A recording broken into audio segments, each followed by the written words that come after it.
Bueno, y para entender esto de la reforma del sector eléctrico, qué mejor que acudir a Gonzalo Monroy. Querido Gonzalo, ¿cómo estás?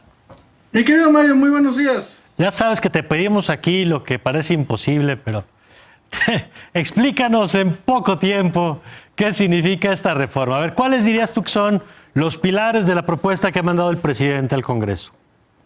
Claro que sí. Mira, el principal objetivo es hacer que CFE ya no solamente sea un participante más del mercado, un competidor, sino que sea prácticamente la industria eléctrica. De eso es de lo que se trata. ¿Cómo lo va a lograr? El presidente López Obrador, con las ideas de Manuel Bartlett, está pidiendo que se cancelen todos los permisos de generación. Esto va desde los pequeños paneles solares, los que requieren permiso, hasta las grandes plantas de gas natural, de otros combustibles e incluso las plantas renovables. Toda la electricidad que esté ahí en exceso, después de que haya sido servida a la Comisión Federal de Electricidad, va a ser comprada por los privados y últimamente vendida justamente por la CFE. Un elemento histórico que aquí ha logrado CFE es que por primera vez en prácticamente desde su creación va a poder controlar sus propias tarifas. Así que también obviamente se mete un elemento de discrecionalidad para que de pronto la luz pueda ser regalada con motivos políticos en un estado y cobrado 5,000% más caro en otro estado sin rendirle cuentas a nadie. Y en el Inter están incluso eliminando a los reguladores para que CFE y Pemex se puedan regular a sí mismos como mejor les plazca. ¿Cuáles serían, de aprobarse así como está la propuesta, los efectos para las empresas que actualmente están en el sector? Esa es una muy buena pregunta, Mario, porque no solamente aplica para las empresas que están en el sector. Déjame darte un ejemplo.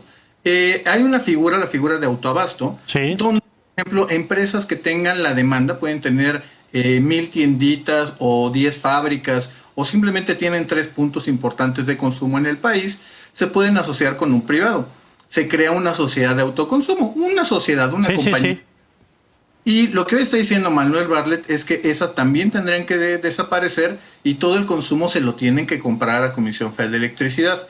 Cuando nos damos cuenta que 16% del PIB se genera a través de empresas que obtienen su electricidad a través de esta figura, pues por desgracia estamos hablando de daños considerablemente más altos al sector eléctrico, la cual te puedo ir asegurando, se va a hacer toda una batalla bastante interesante en el legislativo y hasta que llegase a ser una ley ya aprobada, todas las empresas empezarían a ampararse, incluso también hasta organizaciones civiles como ocurrió con Greenpeace. ¿Qué pasa con el tema del TEMEC y el marco internacional? ¿Ves algún riesgo o contradicción de la propuesta con ese marco? De hecho lo es. Se va justamente contra el espíritu y la letra misma del Tratado de Libre Comercio de América del Norte y también el de la Unión Europea, que son los que tengo ahorita al menos más frescos en la memoria. Sí, justamente hay un trato diferenciado, se viola prácticamente todo el capítulo de empresas del Estado, empresas estatales, se les da un trato totalmente discriminatorio a todos los consumidores y también a las empresas y se violan al menos unos 5 o 7 artículos, así que esto definitivamente va a chocar con todo el marco existente que conocemos. ¿Ves ganancias, elementos positivos en la iniciativa? La realidad es de que quizá el único salvable, Mario, es precisamente reservar la futura producción de litio, especialmente de litio, para el Estado mexicano. De otra forma, prácticamente no hay cosas positivas. Precisamente ahorita que te mencionaba que se eliminan a los reguladores, es muy curioso, porque la afectación de nuevo es más grande. Se elimina, sí, justamente a la Comisión Reguladora de Energía para que CFE se pueda regular sola. Para eliminarlo también vamos a afectar toda la política de combustibles, por ejemplo, las gasolineras, las estaciones de servicio, de recepción, de almacenamiento, toda la parte de gas natural, estos famosos contratos leoninos de los cuales se habló durante un buen tiempo, también se van a ver afectados. Y de una forma bastante inverosímil, se cancela o se elimina la Comisión Nacional de Hidrocarburos, que no regula en absoluto a la CFE y sí justamente la producción de hidrocarburos, de petróleo y gas natural. ¿Y cuál es la justificación para eliminarlo? Justamente leyendo la exposición de motivos y el propio decreto que se está mandando, se piensa que son estos elementos neoliberales, todo esto, cuando son elementos técnicos propios del Estado. Aquí de lo que se trata es de eliminar obstáculos, esa es la opción o la opinión que están dando justamente en esta ley y que por desgracia parece ser que va para adelante. ¿Puede generar algún beneficio para el consumidor? ¿O cuál toca sería el efecto? De hecho, le acabas de pegar, y déjame ser extremadamente claro, el único ganador de esta reforma se llama Comisión Federal de Electricidad. No ganan los usuarios, no gana México, no gana la industria, no ganan los consumidores, no gana nadie. Aquí el único que se trata es que gane CFE. CFE que se vuelva el mercado mismo, y yo te diría que es la personificación misma del Estado. Pero ¿por qué? Es decir, ¿no puede generar eso algún efecto de disminución de tarifas eventualmente?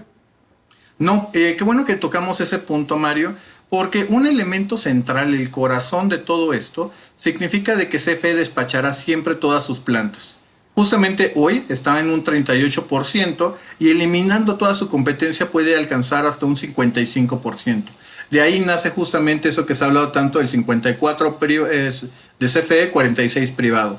Lo que va a hacer CFE es que de ese 46 privado, que hoy es la mayoría del país lo que se produce de forma más eficiente, se va justamente CFE sin ningún mecanismo claro y con una total ambigüedad establecer a quién le compra y a quién no. Y aquí hay un punto esencial, Mario, porque si tú no le quieres vender tu energía a la CFE porque de pronto te la malbarató mucho, pues CFE te dice, bueno, entonces a ti no te compro y no tienes ni nadie a quien más venderle. No existe un recurso adicional, no hay más.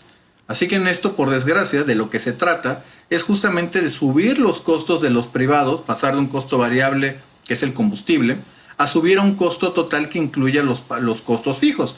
La propia CFE admite de que sus plantas ya son viejas, que ya están amortizadas y por ende su costo fijo es cero. Así que ya sabiendo eso, se trata de encarecer los costos de los demás. Entonces, para entender, la idea es que CFE era el distribuidor en buena medida.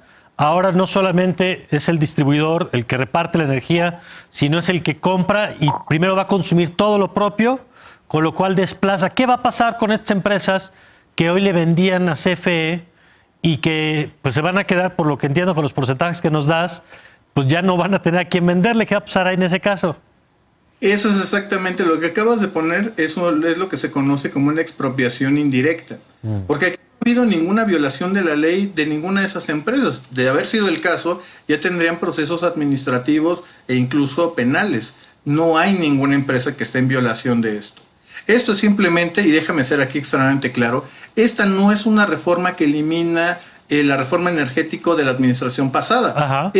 Esto nos regresa a un sector que se parece mucho a 1960.